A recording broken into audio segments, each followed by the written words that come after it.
¿Sabías que la perfección del cine de oro mexicano se sostenía sobre secretos tan oscuros como los camerinos en los que sus actrices aprendieron a sobrevivir? Frente al público, reinas luminiscentes; detrás de escena, mujeres que filmaban borrosas, con la mente anestesiada por cócteles invisibles y presiones insostenibles. Entre cigarrillos adulterados, tragos que ocultaban veneno y píldoras susurradas como consuelo, muchas interpretaron sus papeles desde el filo de la lucidez y el abismo. La cámara las adoraba, pero nadie preguntaba qué había tras esas sonrisas flotantes, latiendo al borde del colapso. Cada plano perfecto escondía crisis y abusos que la industria prefería ignorar. Este archivo destapa lo que la historia intentó ocultar. Mujeres que, aún drogadas, supieron brillar. Mujeres que, entre la euforia y la desolación, grabaron escenas legendarias sin saber si sobrevivirían al corte final. No te vayas antes del final. La última actriz filmó su escena más icónica sin saber si, al bajar el telón, seguiría siendo parte de este mundo. ¿Te atreves a descubrir la verdad que el tiempo puso bajo anestesia? Vela, si este secreto te cimbró el pecho. Suscríbete a Archivo Extra y activa la campanita. Aquí desenterramos los recuerdos que la industria trató de enterrar. Fuego porque cada historia importa. Lilia Prado. Lilia Prado era la chispa que encendía tanto los deseos de productores como la admiración de la audiencia. Su voz melosa y andar provocador la hicieron inolvidable, pero tras los reflectores, la energía que la mantenía en pie no nacía solo del talento. Más de una vez, durante sus rodajes más exigentes, colegas notaban que su ritmo frenético y risa fácil venían acompañados de un brillo peculiar en los ojos y movimientos que parecía ir más rápido que su propio pensamiento. En Educando a Papá, Lilia llegó con los ojos tan dilatados que ni el maquillaje pudo disimularlo. Bailó con una precisión frenética, fascinando al director y dejando al camarógrafo inquieto. En sus descansos, desaparecía y regresaba como si fluyera en otro mundo. Silvia Pinal lo recordaba así: era como si el cuerpo le fuera más rápido que la mente. Durante otro rodaje, Pedro Armendáriz le advirtió: Lilia, no necesitas eso para brillar. Si sigues así, un día te vas a romper. Ella solo sonrió y, con ironía, respondió: Pedro, si me rompo, al menos que sea frente a la cámara. Su adicción se volvió secreto a voces entre maquillistas y asistentes. Algunas mañanas no recordaba ni los diálogos anteriores, otras actuaba con tanta intensidad que parecía poseída. Para algunos críticos, su mirada de fuego era puro talento. Para quienes la conocieron de cerca, era el reflejo de noches sin dormir y de un corazón que necesitaba anestesia para seguir representando a la mujer perfecta.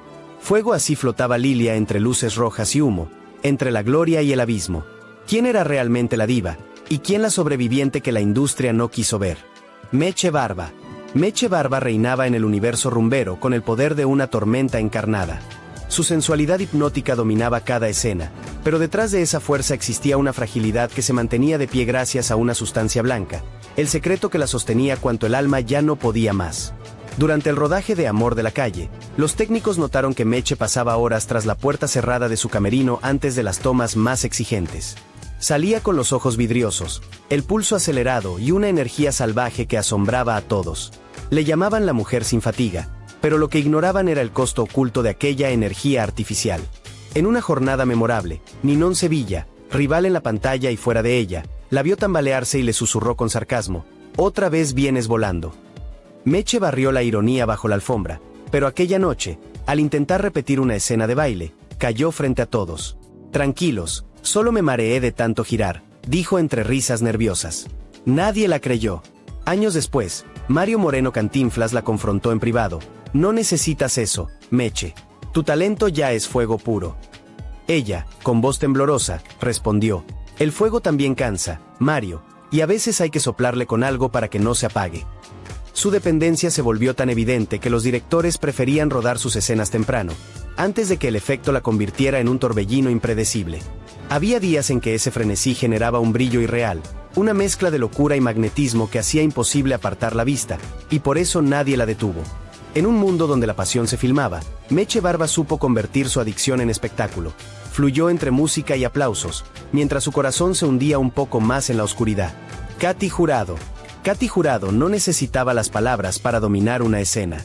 Su mirada de hielo y fuego bastaba para derretir cualquier resistencia frente a ella. Pero ese fuego indomable tenía una fuente oculta. estimulantes diminutos que le permitían soportar el ritmo infernal de rodajes que cruzaban México y Hollywood, jornadas donde el cuerpo pedía descanso y el alma exigía fortaleza. Durante el rodaje de El Bruto, Pedro Armendáriz observó cómo Katy recitaba sus líneas con tal intensidad que el director ordenó calma una y otra vez, sin lograr apagar la chispa que la convertía en tormenta. Al acercarse a ella tras una escena particularmente explosiva, Pedro le susurró: «Estás encendida, pero no por el personaje». Katy respondió con una sonrisa desafiante: «No me apagues, Pedro. Sin esto, me caigo». Se sabía que no dormía más de 3 horas al día. Los maquillistas la veían llegar con la piel pálida, labios secos y ojos dilatados. Pero, apenas sonaban las cámaras, se transformaba en una fiera absoluta. En el set de El Torero y la Dama en Estados Unidos, un asistente la vio entrar al baño con un frasco y salir renovada, lista para grabar con una energía casi maníaca. Su batalla era constante, y a veces la realidad se desbordaba. Entre los efectos de los estimulantes y el peso de la fama, Katy Jurado lloró sola tras algunas tomas, incapaz de distinguir si la tristeza era del papel o del propio cuerpo. «Lo que bebo y lo que tomo es lo único que no me traiciona», confesaba con ironía. Fuego, aunque actuaba rodeada de excesos, su talento nunca perdió fuerza. Cada lágrima y cada destello de rabia era más real que el guión, porque en un set donde todos fingían, Katy resistía y se consumía en ese mismo fuego que la hacía inolvidable. Ninón Sevilla. Ninón Sevilla irradiaba electricidad con cada movimiento. Era la tormenta que convertía el baile y la locura en arte puro. Detrás de esa energía frenética, sin embargo, se camuflaba una mezcla peligrosa de calmantes, estimulantes y alcohol que sostenían su figura en pie cuando el cuerpo gritaba por descanso. Durante la grabación de Aventurera, los técnicos la vieron tambalearse antes de entrar al set, los ojos nublados y el pulso errático. Pero cuando sonaba la música, Ninón se encendía como un relámpago, bailaba con una intensidad tan feroz que el director prefería seguir rodando aunque el vestuario se rompiera. Cuando la ovación terminaba, ella se desplomaba tras bastidores, jadeando. «No me des agua, dame otro trago», dijo una vez, mientras la auxiliaban. En Víctimas del Pecado, Tinta notó las pupilas dilatadas y las manos temblorosas antes de una toma clave. «¿Estás bien?», preguntó. «Bien, no sé, pero lista siempre», respondió Ninón con una sonrisa quebrada, y en la escena siguiente bailó con tal furia que rasgó el vestuario. El director quedó fascinado. «No actúa, se desangra en cámara», diría después. Entre técnicos y músicos, corría la anécdota de sus llantos tras improvisaciones que parecían exorcismos, como si el arte fuera la única vía para sobrevivir la anestesia. Los productores sabían que mientras Ninón Sevilla respirara, los foros se llenaban, así que nadie intentó detenerla. Fuego Ninón Sevilla vivía y se consumía. Su adicción le daba resistencia inhumana, pero también una mirada ausente, perdida en un lugar donde solo ella podía alcanzar. «Yo no me cuido, me consumo y eso también se filma», decía. El fuego de su arte era tan real y tan destructivo como la verdad que nunca dejaron ver. Miroslava. Miroslava era un rostro de perfección atrapado en la exigencia cruel del cine. La dulzura en pantalla escondía un dolor crudo que todos los días libraba su propia batalla entre la lucidez y el colapso. Para ella, el escape nunca fue la euforia, sino el silencio. Los omníferos se convirtieron en refugio cuando la mente ya no podía más. En el rodaje de Ensayo de un crimen, Buñuel notó que, incluso bajo el influjo de las pastillas, su mirada mantenía un magnetismo hipnótico, aunque a veces olvidaba líneas y llegaba tarde con el maquillaje corrido. Ernesto Alonso intentó confrontarla. «Miros, esto no es normal. No puedes dormir todo el día y venir así». Ella respondió sin titubear: «Prefiero soñar antes que sentir». Esa frase recorrió los pasillos como presagio. Una noche, durante una secuencia nocturna, Miroslava parpadeaba con lentitud, casi en trance, y tuvo que ser sostenida por un asistente para no desmayar. «Estoy bien», murmuró, aunque sus ojos decían lo contrario. A diferencia de otras actrices, Miroslava no buscaba la fiesta ni el exceso, sino una huida callada hacia el interior. Las pastillas le permitieron encarar la cámara mientras su alma pedía anestesia para no enfrentar los fantasmas del pasado, la guerra, el desarraigo y un amor imposible. Su sensibilidad era aplaudida en el set, sin que nadie adivinara que cada mirada era una despedida disfrazada de actuación. Fuego. Muchos dicen que cada plano suyo tenía algo fantasmal. Miroslava, más que actuar, parecía despedirse, anestesiando su alma con la precisión exacta para sostener una sonrisa real frente a la cámara. Rosa Carmina. Rosa Carmina era el huracán caribeño del cine mexicano. Alta, imponente, con una mirada donde el deseo y el peligro bailaban en la misma pupila. Pero su fortaleza sobrenatural tenía un precio oculto y nunca confesado. En su bolso, siempre había un pequeño frasco de pastillas de colores. Decía que era para no dormirse en el papel de diosa. En realidad, eran estimulantes que la mantenían alerta durante rodajes que comenzaban al amanecer y terminaban en la madrugada. Durante Tania, la bella salvaje, técnicos notaron que repetía los pasos de baile incluso sin música, girando y marcando ritmo como si la orquesta siguiera sonando solo en su cabeza. El director, Juan Orol, su pareja, fingía no notar nada, consciente de que la energía de Rosa dependía de ese secreto que prefería ignorar mientras la cámara capturara oro puro. En otra filmación, mientras grababan Songa, El Ángel Diabólico, un asistente relató que olvidó su texto 3 veces. Al cuarto intento, Rosa entró en un frenesí, improvisó, gritó, rió y lloró en una sola escena. La intensidad fascinó tanto a Orol que decidió dejar la toma sin repetir. Esa locura se siente verdadera, diría después. Tintán, su compañero en Los Misterios de Lampa, la confrontó. Rosa, te estás matando a pastillas. Ella, encendiendo un cigarro, respondió sin perder elegancia. Querido, hay que morir bailando, el resto es silencio. Su magnetismo seguía intacto, y los productores la llamaban la mujer de los 1000 voltios. El público llenaba la sala solo para verla moverse como si el cuerpo le ardiera por dentro. Entre luces, humo y píldoras, Rosa Carmina logró que nadie supiera cuando estaba actuando y cuando simplemente intentaba mantenerse viva. Blanca Estela Pavón. El público la adoraba como el rostro más puro y dulce del cine mexicano, la muchacha buena que siempre sufría con dignidad al lado de Pedro Infante. Pero detrás de esa imagen angelical, Blanca Estela Pavón ocultaba un secreto químico que muy pocos se atrevían a nombrar. Su serenidad dependía de inyecciones de estimulantes, necesarias para sostenerse cuando el cuerpo pedía rendirse. Durante la filmación de Cuando lloran los valientes, los médicos del set fueron llamados varias veces porque Blanca se desmayaba entre tomas. Oficialmente, decían que era agotamiento, pero los técnicos sabían que en su camerino entraba una enfermera con una maleta metálica. Minutos después, Blanca salía sonriente y con la mirada fija. Era como si el cansancio se le evaporara, según recordaba un iluminador del estudio. Pedro Infante, con quien mantenía una relación cercana, fue de los pocos que intentó frenarla. Un día le dijo en pausa de grabación, no te pongas más de eso, niña, no lo necesitas. Ella le respondió con una sonrisa tan triste como tierna, Pedro, si dejo de hacerlo, no llego ni a la mitad del día. En Nosotros los Pobres, la escena en que su personaje desfallece fue grabada con Blanca realmente al borde del colapso. El temblor en sus manos, la respiración entrecortada y la lágrima sin control no eran actuación, era su cuerpo gritando por descanso. Su interpretación fue tan real que la dejaron así, sin repetir. Su adicción la volvió volátil, a veces reía sin motivo, otras lloraba sin poder detenerse. Pero cuando el director gritaba acción, se transformaba en perfección misma, la muchacha que el pueblo amaba, luchando químicamente contra el agotamiento y la tristeza. Fuego. La dulzura de Blanca Estela Pavón tenía un precio, vivir entre el brillo de los reflectores y la penumbra de una lucha invisible. Marga López. Marga López tenía una naturalidad que desarmaba al espectador, su voz, su temblor sutil y la mirada dulce que parecía hecha para los grandes melodramas. Pero la sensibilidad que cautivaba al público muchas veces era efecto de anfetaminas, recetadas por los médicos de la industria para que pudiera seguir el ritmo sobrehumano de rodajes y mantenerse delgada frente a las cámaras.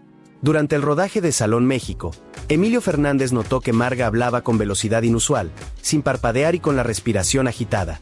No corras tanto, Marga. El dolor necesita pausa, le pidió el director. Pero ella replicó, si me detengo, me caigo. Ese día repitió la escena 12 veces, sudando frío y temblando entre tomas. El actor Roberto Cañedo, testigo de esas jornadas, la vio en el camerino inyectándose lo que llamaba vitaminas, aunque en realidad era algo más fuerte que eso.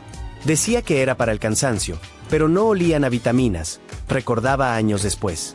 Marga improvisó monólogos desgarradores que el público celebró como genialidad interpretativa, pero quienes estaban en el set sabían que la fuerza provenía de un lugar oscuro. En los estudios se decía que tenía 2 modos de actuar, la dulce y la acelerada. Cuando tocaba lo segundo, su respiración era la de alguien escapando de sí misma. A pesar de ello, Marga jamás perdió el control total, su disciplina era de reloj. Negaba cualquier problema, respondía a los rumores con una sonrisa impecable. Lo único que me acelera es el amor por el cine. Fuego. El temblor de Marga López nunca se notó fuera del set, pero quienes la conocieron supieron que su perfección era la suma de talento y temores anestesiados por el exceso. Silvia Pinal. Silvia Pinal era sinónimo de control absoluto. Cada plano, cada gesto, cada palabra debía ser exacta, y su elegancia rayaba en el rigor militar. Pero esa obsesión por la perfección tenía un costo invisible. Para sostener maratones de grabaciones, giras y entrevistas, la actriz dependía de pequeñas dosis de anfetaminas y tranquilizantes cuidadosamente combinadas. Durante el rodaje de Viridiana con Buñuel, pasaba horas en el camerino repasando líneas con una energía nerviosa, los labios mordidos y el pulso acelerado. Cuando el director le preguntó si actuaba o vivía de verdad, Silvia respondió: "A veces ya no sé la diferencia". Entre tomas, sus compañeros notaban que se movía fuera de tiempo, como si la mente fuera más rápida que la escena. Su energía era tan precisa como inquietante. Un asistente la escuchó decirle al maquillista: "Hoy necesito más de lo azul, no de lo blanco". Esa tarde, no falló una sola toma, aunque al día siguiente no recordaba los diálogos que había pronunciado. La prensa insinuó que usaba ayudas químicas, pero Silvia defendía su imagen con frialdad. Si fuera cierto, deberían dárselas a los que no logran seguirme el paso. En pantalla, fue divina. Detrás, sostenía todo por el temblor invisible del exceso. Fuego Silvia Pinal se mantuvo en lo alto del cine no por perfección, sino por disciplina y riesgo. Porque en el México dorado, donde todos fingían ser dioses, ella aprendió a mantenerse divina, incluso cuando era sostenida por el vértigo invisible de la presión. María Félix. María Félix era la encarnación del poder absoluto. Cada palabra pronunciada por su boca se convertía en ley, cada mirada en desafío. Pero tras el mito de la perfección y la indestructibilidad, se tejía un secreto silenciado por asistentes y directores.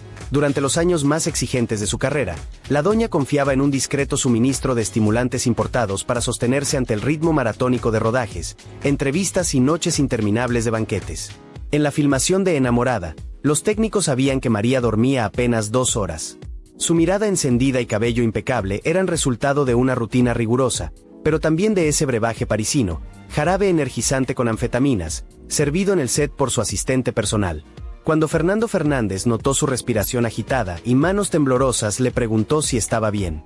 María sonrió con ironía y le respondió: "Mi amor, las diosas no sudan, brillan". Durante La cucaracha, la tensión con Dolores del Río era insostenible. Rodaban bajo un calor sofocante. Mientras Dolores pedía descanso, María replicaba: "Los descansos son para las débiles". Filmó hasta el amanecer sin mostrar una sombra de fatiga. Sus allegados sabían que los días siguientes caía en un silencio profundo, víctima de jaquecas y aislamiento, pero jamás lo reconoció.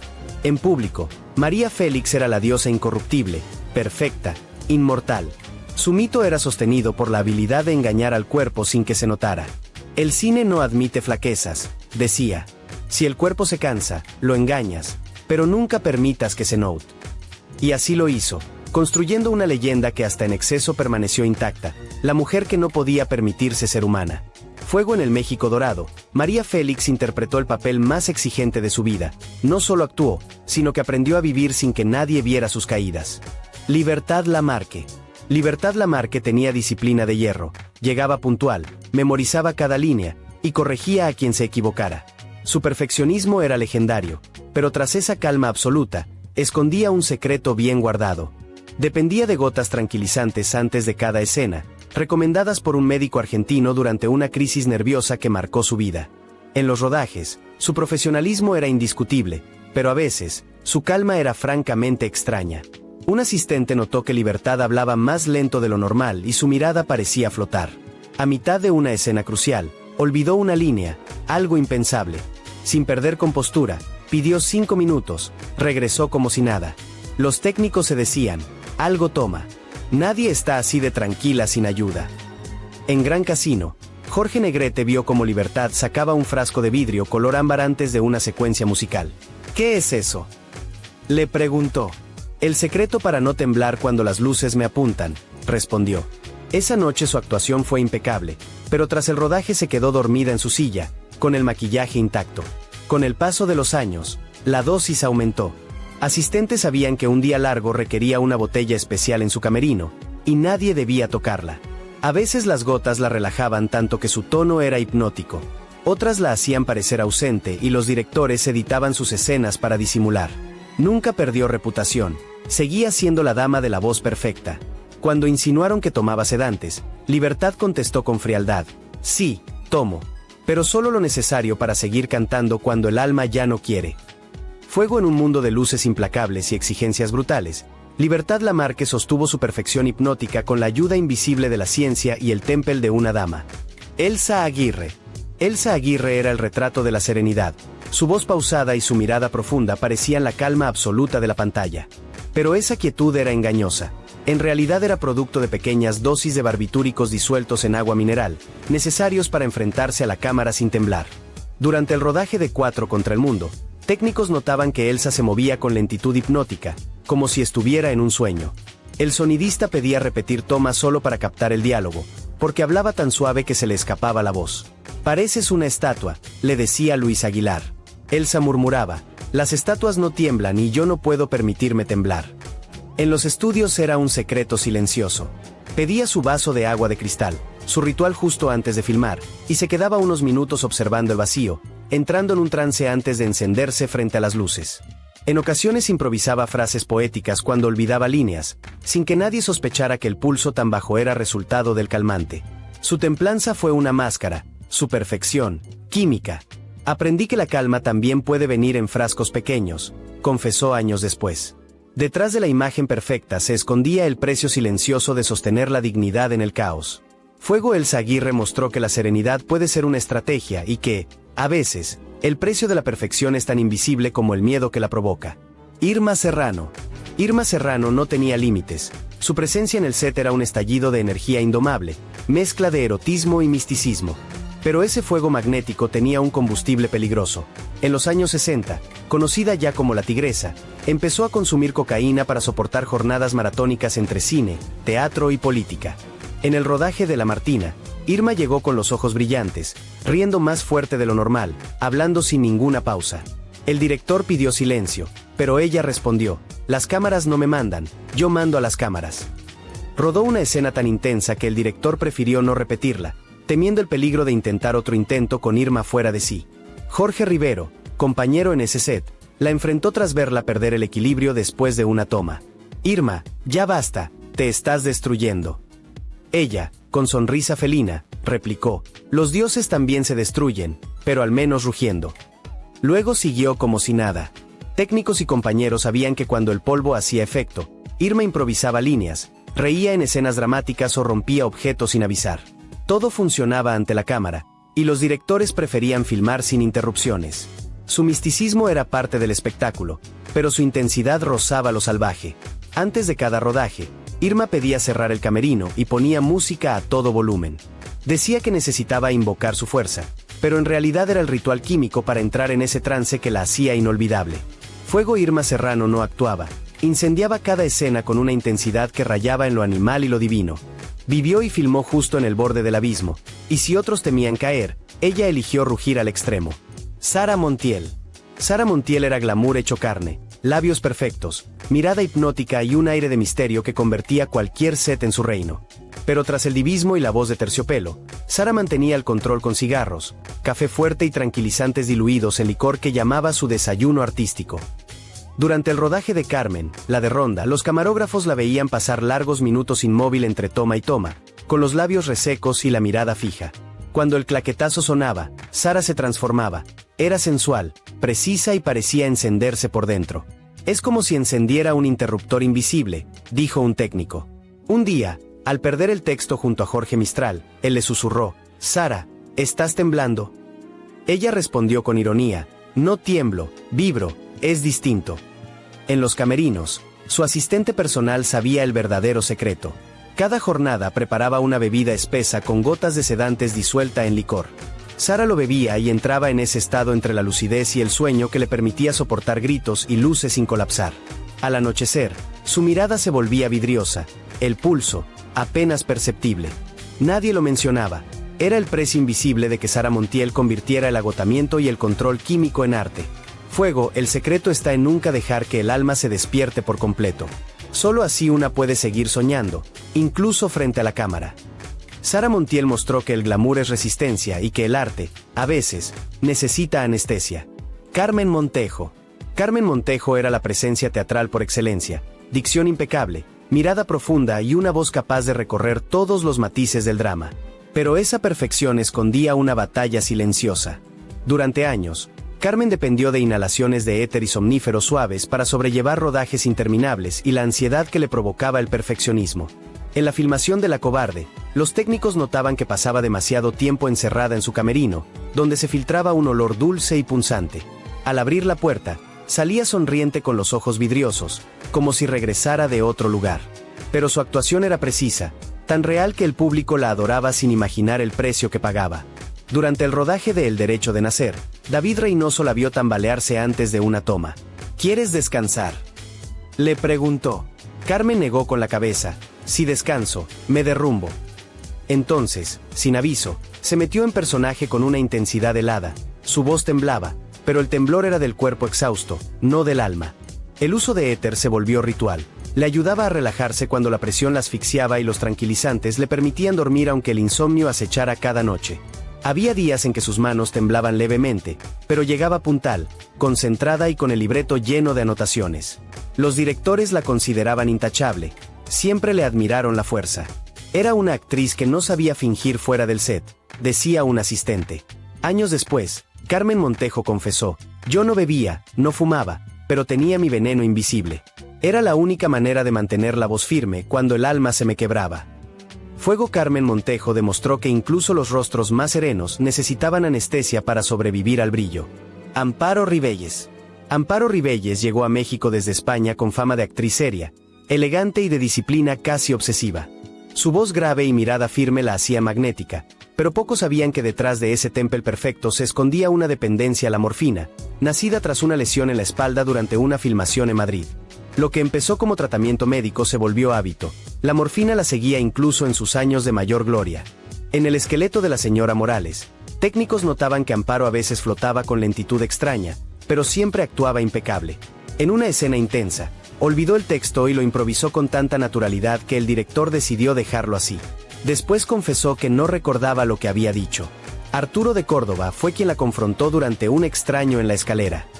Te estás haciendo daño, Amparo. Lo noto en tus manos.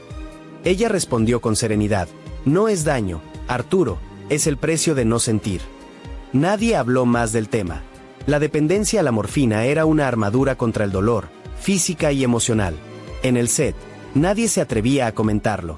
Amparo cumplía: puntualidad, memoria, voz perfecta, aunque a veces su energía parecía apagada. Era contención hecha arte, susurraba el equipo. En Corazón de Thor, su fragilidad se notó de verdad, respiración irregular, lágrimas reales corriendo por su rostro. Al terminar, pidió: déjenme así, por fin sentí algo. Con el tiempo, el secreto se guardó bajo llave. Su legado fue el de una mujer que anestesió su cuerpo, pero dejó su alma sangrando frente a la cámara. Fuego. Detrás del temple de Amparo Rivelles había un precio oculto y una dignidad férrea. No buscaba euforia, sino silencio frente al dolor. Así sobrevivió y dejó huella. María Victoria. María Victoria fue sinónimo de alegría sencilla y picardía. Su voz dulce, sus gestos espontáneos y esa capacidad para hacer reír sin esfuerzo la convirtieron en un ícono nacional. Sin embargo, detrás del encanto y la risa fácil, María Victoria cargaba una ansiedad paralizante que la acompañaba desde sus primeras presentaciones en cabaret. Para combatirla, empezó a tomar pastillas de ánimo, una mezcla de anfetaminas suaves y relajantes musculares que se volvieron parte de su rutina antes de cada rodaje. Me ayudan a no pensar tanto, solía decir entre risas. Durante la grabación de La criada bien criada, sus compañeros notaron un cambio brusco de energía, de la euforia absoluta a un silencio inquietante. En una jornada particularmente pesada, olvidó el diálogo y, en vez de detenerse, improvisó con tal ingenio que el público rompió en carcajadas. Nadie adivinó que detrás de esa espontaneidad había una mente al borde del colapso. En una pausa, Jorge Ortiz de Pinedo la encontró sola en el camerino, mirando el espejo. ¿Estás bien, María? Ella contestó: cuando me río, nadie lo nota, pero a veces siento que se me va el aire. Su bolso era inseparable. Siempre llevaba un frasco de cristal con dosis controladas, aunque en días de grabación maratónica las tomaba sin medida. El resultado era ese brillo peculiar, una agilidad nerviosa irresistible ante la cámara. Pedro Infante, al verla temblar antes de entrar a escena, le ofreció tequila para relajarse. María Victoria respondió con humor: no mezcles medicinas con milagros, Pedro, que luego uno se ríe de más. Incluso la mujer que más hizo reír necesitó un alivio químico para sostener la sonrisa que todos querían ver. Fuego. En el cine de oro, la perfección fue muchas veces sostenida por fórmulas invisibles. María Victoria es el ejemplo de cómo la dulzura y la alegría eran también estrategias de supervivencia. Evangelina Elizondo. Evangelina Elizondo fue una de las actrices más versátiles del cine de oro. Cantaba, actuaba y doblaba voces con autoridad natural, como si el escenario fuera su hogar. Pero detrás de esa perfección de cuento, Evangelina sufría intensas crisis de vértigo y ansiedad que la paralizaban justo antes de cada escena. Para combatirlo, recurrió a pastillas recetadas por médicos de la época, una mezcla de meprobamato y estimulantes ligeros que le permitían mantener el equilibrio y la calma, aunque fuera solo frente al público. Durante el rodaje de Las locuras de Tintán, los técnicos notaron que Evangelina se apoyaba en los decorados y decía, sonriendo, "El suelo se me mueve". Sus manos temblaban, pero al sonar a acción, cantaba y actuaba con una serenidad asombrosa. En una secuencia musical, Lilia del Valle la vio detenerse y perder el paso. ¿Te mareaste?, le preguntó. Evangelina asintió, bebió un poco de agua y, al retomar la toma, brilló con tal calma que el director decidió dejar esa toma como definitiva. Cuando doblaba su voz para una cinta animada, el ingeniero de sonido notó un tono más suave que de costumbre y ella, con ironía, contestó, "Hoy no me tiemblan las alas". La hora mágica de Evangelina era el momento exacto en que la medicación alcanzaba el punto justo para convertir el pánico en creatividad, aunque si se adelantaba o retrasaba en la dosis, pagaba con náuseas, mareos o euforia. Persistió, convencida de que era un precio menor por no desmayarse frente a la cámara. No quería ser perfecta, solo no desmayarme antes de decir mi primera línea, confesó después. Fuego Evangelina Elizondo sostuvo su mito artístico entre luces, vértigo y el apoyo químico de un frasco pequeño. Su dulzura y perfección fueron la cara visible de una batalla interior. Había que ser valientes para brillar en el cine de oro, porque detrás del glamour, las actrices libraban guerras privadas, contra el dolor, la ansiedad, el vértigo, el cansancio y el olvido. Sus sonrisas eran a veces pura resistencia y sus lágrimas, el precio de sobrevivir bajo la exigencia y las luces. De Lilia Prado a Evangelina Elizondo, cada diva enfrentó sus propias sombras, sustancias, rituales químicos, fuerzas invisibles que las mantenían firmes o las dejaban caer. La perfección de la pantalla fue posible gracias a la mezcla de talento y estrategias ocultas. Su arte nunca fue debilidad, sino ardor por vivir cuando todo temblaba dentro. Esta serie rescata lo que la historia oficial prefería callar, las verdaderas batallas, el costo del arte, la dignidad que no se ve en los aplausos. No es un escándalo, es un homenaje. Suscríbete a Archivo Extra, comparte y activa la campanita. Aquí la memoria venció al olvido y el mito dejó espacio a la verdad, porque reconocer sus heridas es celebrar que ninguna luz dura para siempre, pero su legado sí. Fuego hoy y siempre, cuida a quienes ponen el alma en cada escena, porque detrás de cada diva hay una mujer real.